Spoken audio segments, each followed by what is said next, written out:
আমার প্রিয় ও স্নেহের 2026 সালের নতুন বছরে ষষ্ঠ শ্রেণীর ছাত্রছাত্রী বন্ধুরা, আশা করি তোমার সবাই ভালো আছো। আজ আমরা যে বিষয়টি নিয়ে আলোচনা করব ষষ্ঠ শ্রেণীর ফার্স্ট সামেটিভ অর্থাৎ প্রথম পর্যায়ক্রমিক মূল্যায়নের 2026 সালের ভূগোলের সিলেবাস, প্রশ্ন এবং নমুনা প্রশ্নপত্র নিয়ে। প্রথমে তোমরা 2026 সালের সিলেবাসটা দেখে নাও কী কী বিষয় তোমায় থাকবে আকাশ বড় সূর্য দ্বারা, পৃথিবী কি গোল, তুমি কোথায় আছো, পৃথিবীর আবর্তন, ভারতের সাধারণ পরিচয়, ভারতের ভূপ্রকৃতি নদ নদী। এই বিষয়গুলো তোমাদের কিন্তু ফার্স্ট সামেটিভ অর্থাৎ প্রথম পর্যায়ক্রমিক মূল্যায়নে থাকবে। ভালো করে দেখে নাও। দেখো সরাসরি স্ক্রিনে তোমরা এই মুহূর্তে 2026 সালের ষষ্ঠ শ্রেণীর ভূগোলের কোশ্চেন ওটা দেখতে পাচ্ছ। ফুল মার্কস তোমাদের রয়েছে 30, সময় তোমাদের রয়েছে 1 ঘন্টা। দেখো একের দাগে রয়েছে সঠিক উত্তর নির্বাচন করে লেখো যে কোনো 5টি প্রশ্নের মান 1 করে 1 × 5 = 5। ভারতের মহাকাশ গবেষণা সংস্থার নাম নাসা, ইসরো, আইএনএসএটি, আর্যভট্ট, আইএসআরও, ইসরো। সৌরজগতের উষ্ণতম গ্রহ হলো শনি, ইউরেনাস, নেপচুন, শুক্র। পৃথিবীর গড় ব্যাসার্ধ 6400 কিমি। ভারতের ওপর দিয়ে প্রসারিত অক্ষরেখাটি হলো কর্কটক্রান্তি রেখা। পৃথিবী যে পথে সূর্যের চারিদিকে ঘোরে তাকে বলে পৃথিবীর কক্ষপথ। ভারত এশিয়া মহাদেশের যেই দিকে অবস্থিত তা হলো দক্ষিণ। জনসংখ্যার বিচারে পৃথিবীতে ভারতের স্থান দ্বিতীয়। ভারত একটি পশ্চিমবাহী নদী হলো নর্মদা। 2 থেকে হচ্ছে অতি সংক্ষিপ্ত প্রশ্নের উত্তর দাও যে কোনো 10টি প্রশ্নের মান 1 করে 1 × 10 = 10। কোন গ্রহকে পৃথিবীর যমজ গ্রহ বলে? শুক্র। সূর্য থেকে পৃথিবীতে আলো আসতে কত সময় লাগে? 8 মিনিট 20 সেকেন্ড। প্রথম ভারতীয় মহাকাশচারীর নাম কি? রাকেশ শর্মা। পৃথিবীর মেরু ব্যাস কত? 12,715 কিমি। সুপ্রাচীন কালে কিসের সাহায্যে দিক নির্ণয় করা হতো? ধ্রুব তারা। পৃথিবীর সর্বনিম্ন স্থানটির নাম কি? মারিয়ানা খাদ। দ্রাঘিমারেখার অপর নাম কি? দেশান্তর রেখা। কোন যন্ত্রের সাহায্যে সূর্যের উন্নতি কোণ মাপা হয়? সেক্সটাইন যন্ত্র। কোন জ্যোতির্বিজ্ঞানী সৌরজগতের কেন্দ্রে সূর্যের অবস্থান প্রমাণ করে? বিজ্ঞানী কোপার্নিকাস। পিএম এর পুরো কি? Post Meridien. ভারতের ক্ষুদ্রতম রাজ্যের নাম কি? গোয়া। ভারতের মূল ভূখণ্ডের দক্ষিণতম বিন্দুর নাম কি? কন্যাকুমারিকা। পৃথিবীর উচ্চতম পর্বতশৃঙ্গের নাম কি? Mount Everest. ভারতের দীর্ঘতম নদীর নাম কি? গঙ্গা। তিনি তাকে সংক্ষিপ্ত উত্তর যে কোনো 5টি প্রশ্নের মান 2 করে 2 × 5 = 10। অন্তস্থ গ্রহ কাকে বলে? সৌরজগতে যে সমস্ত গ্রহগুলি সূর্যের কাছাকাছি অবস্থান করে সেগুলিকে অন্তস্থ বা পার্থিব গ্রহ বলে। উদাহরণ: বুধ, শুক্র, পৃথিবী ও মঙ্গল। নেক্সট, ইউরেনাসকে সবুজ গ্রহ বলে কেন, অথবা ইউরেনাসের রং সবুজ কেন? সৌর পরিবারের 7ম গ্রহ হলো ইউরেনাস। সমগ্রহ কোটি হাইড্রোজেন, হিলিয়াম, মিথেন গ্যাসের সমন্বয়ে গঠিত। তবে ইউরেনাসের বায়ুমণ্ডলের উপরিভাগে মিথেন গ্যাসের প্রাধান্য থাকায় সূর্য থেকে আগত লাল রঙকে বেশি পরিমাণে শোষণ করে নেয়। সেজন্য ইউরেনাসকে সবুজ গ্রহ বলা হয়। জিওড বলতে কি বোঝো? জিওড কথাটির আক্ষরিক অর্থ হলো পৃথিবীর সদৃশ্য। জিও শব্দের অর্থ পৃথিবী এবং ইওড শব্দের অর্থ দর্শন। পৃথিবীর আকৃতির সঙ্গে কমলালেবু, নাশপাতি, আপেলের সঙ্গে কিছুটা মিল থাকলেও পৃথিবীর প্রকৃত আকৃতির সঙ্গে অন্য কোনো আকৃতির মিল নেই। অর্থাৎ এক কথায় পৃথিবীর আকৃতি পৃথিবীর মতো, যাকে ইংরেজিতে জিওড বলা হয়। পৃথিবীর কক্ষতল কাকে বলে? পৃথিবীতে নির্দিষ্ট পথ ধরে সূর্যের চারিদিকে পরিক্রমণ করে তাকে পৃথিবীর কক্ষপথ বলে। পৃথিবীর এই কক্ষপথ যে তলে অবস্থান করছে তাকে পৃথিবীর কক্ষতল বলে। উল্লেখ্য, পৃথিবীর কক্ষপথের দৈর্ঘ্য প্রায় 96 কোটি কিমি। মহাবৃত্ত কাকে বলে? পৃথিবীর ওপর কাল্পনিকভাবে অঙ্কিত কোনো বৃত্তের কেন্দ্র এবং পৃথিবীর কেন্দ্র একই বিন্দুতে অবস্থান করলে তাকে মহাবৃত্ত বলে। এই বৃত্ত দ্বারা পৃথিবীকে 2টি গোলার্ধে ভাগ করা যায়। পৃথিবীর ওপর কল্পিত সব অক্ষরেখার মধ্যে নিরক্ষীয় বৃত্তই সবচেয়ে বড়, সেজন্য একে মহাবৃত্ত বলে। উষা গোধূলি বলতে কি বোঝো? সূর্যোদয়ের আগে সূর্যের তির্যক রশ্মি পৃথিবী সংলগ্ন বায়ুমণ্ডলে মধ্যস্থিত ধূলিকণা, জলীয় বাষ্প, মেঘ প্রভৃতিতে বিচ্ছুরিত হয়ে আকাশে যে লাল আভা তৈরি করে তাকে উষা বলে। অন্যদিকে সূর্যাস্তের সময় সন্ধ্যার আগে আকাশে একই রকম লাল আভা দেখা যায়, একে গোধূলি বলে। প্রমাণ সময় কাকে বলে? একটি দেশের ওপর দিয়ে একাধিক দ্রাঘিমারেখা প্রসারিত হলে সেই দেশের বিভিন্ন অংশে বিভিন্ন স্থানীয় সময় লক্ষ্য করা যায়। স্থানীয় সময়ে অসুবিধা দূর করার জন্য প্রত্যেক দেশের মধ্যভাগ দিয়ে প্রসারিত কোনো দ্রাঘিমারেখার সময়কে নির্দিষ্ট সময় ধরে সেই দেশের রেল, বেতার, ডাক, টেলিভিশন, প্রশাসনিক প্রভৃতি কাজ চালানো হয়। এই নির্দিষ্ট সময়কে প্রমাণ সময় বা প্রমাণকাল বলা হয়। নেক্সট, পর্বতগ্রন্থি কাকে বলে বা দুন কাকে বলে? যে উঁচু স্থান থেকে 2 বা তার বেশি পর্বতশ্রেণী বিভিন্ন দিকে বিস্তৃত হয় তাকে পর্বতগ্রন্থি বলে। উদাহরণ, পামির গ্রন্থি।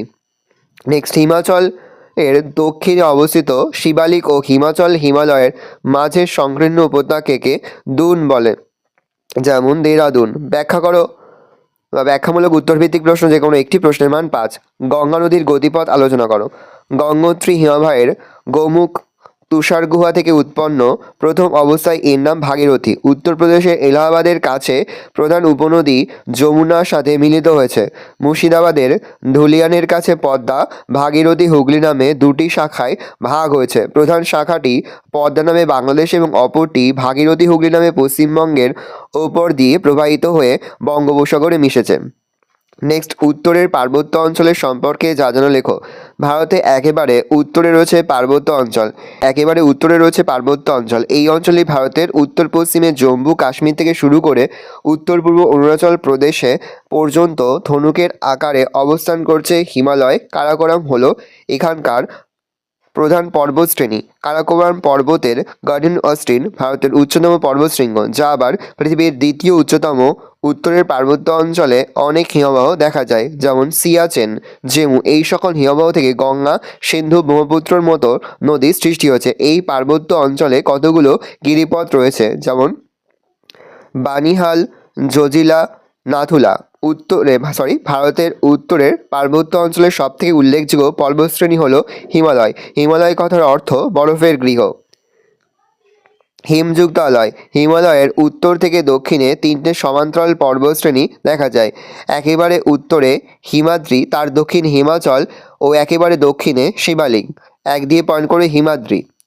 এই অংশের উচ্চতা সবচেয়ে বেশি। পর্বতশৃঙ্গগুলোতে সারা বছর বরফ জমে থাকে।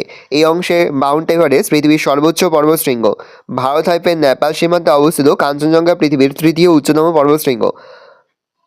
মাকালু, ধবলগিরি, পূর্ণা শৃঙ্গগুলো হিমালয়ের এই অংশে অবস্থিত। 2 হিমাচল। হিমাদ্রির দক্ষিণে অবস্থিত জম্মু কাশ্মীর রাজ্যের পীরাপাঞ্জাল আর হিমাচল প্রদেশের ধওলাধর পর্বতশ্রেণীর এই অংশে লক্ষ্য করা যায় হিমাদ্রি, হিমালয় ও পীরপাঞ্জালের মাঝে রয়েছে কাশ্মীর উপত্যকা। দার্জিলিং, মৌসুরি, মিনালি, পূর্ণা শৃঙ্গগুলো হিমালয়ের এই অংশে অবস্থিত।